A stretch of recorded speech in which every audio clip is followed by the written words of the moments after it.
Morning in the mountains was magical. The slopes were wrapped in mist, cool air drifted up from the valley, and the silence was so deep it felt like it rang in Alex's ears.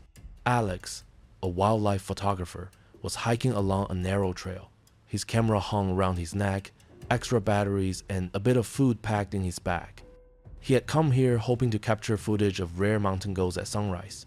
For several days, he'd had no luck, the animals never showed. But today, he felt something different, almost like anticipation. Suddenly, a sharp, high-pitched cry cut through the quiet. Alex stopped. Another sound, this time more like a desperate wail. He decided to investigate, even though the sound was coming from a dangerous slope.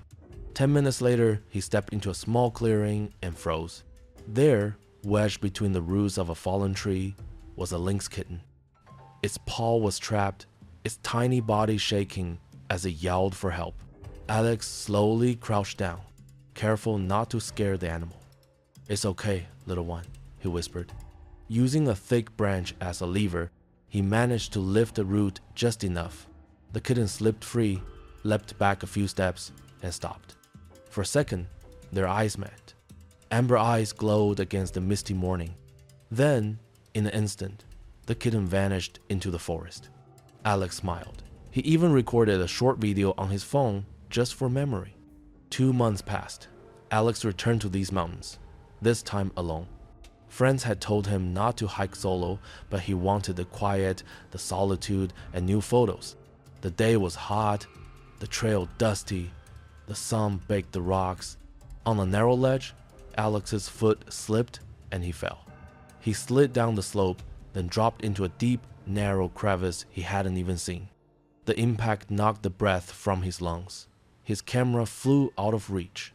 When he tried to move, pain shot through his shoulder, dislocated.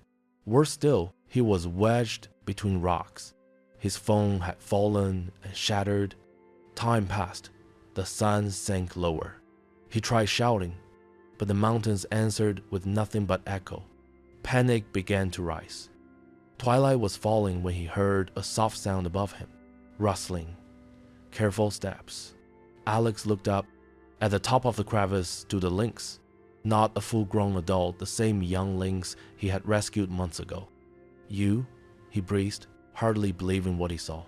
The lynx stared at him for several seconds, then turned and disappeared. Alex was left alone, but not for long.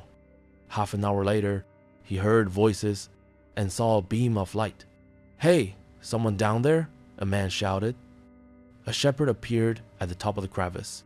"You're stuck down there? Hold on, I've got a rope." The man climbed down, helped Alex out, and took him to his hut. They splinted his arm and gave him water. When Alex asked how they'd found him, the shepherd said something that made his skin prickle.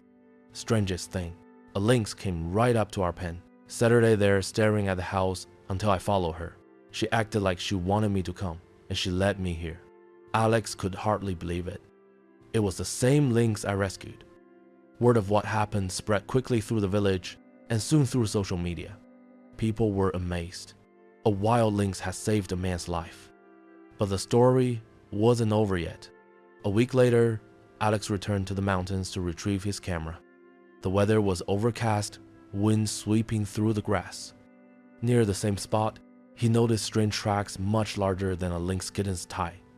He found his camera wedged between the rocks. Surprisingly, it had been recording the entire time until the battery died. On the footage, he saw the moment of his fall, and then, minutes later, the lynx standing at the edge of the crevice. But there was something else. Another shape appeared in the background, a larger lynx, watching from a distance. Alex's breath caught. Could it be the mother? Was this a family? Had the young lynx somehow asked permission before running to humans for help? He shared the footage in his next video. Viewers were stunned. Was this just instinct, or was it something deeper, a conscious decision to save him? Months later, Alex returned to the mountains one more time. And there, on the same clearing, he saw them, the young lynx, now nearly grown, standing next to the larger one. They stared at him for a long time, calm, unafraid. Alex lifted his camera, then slowly lowered it. "Thank you," he said softly. He turned and walked away, feeling that something had passed between them, something more than coincidence.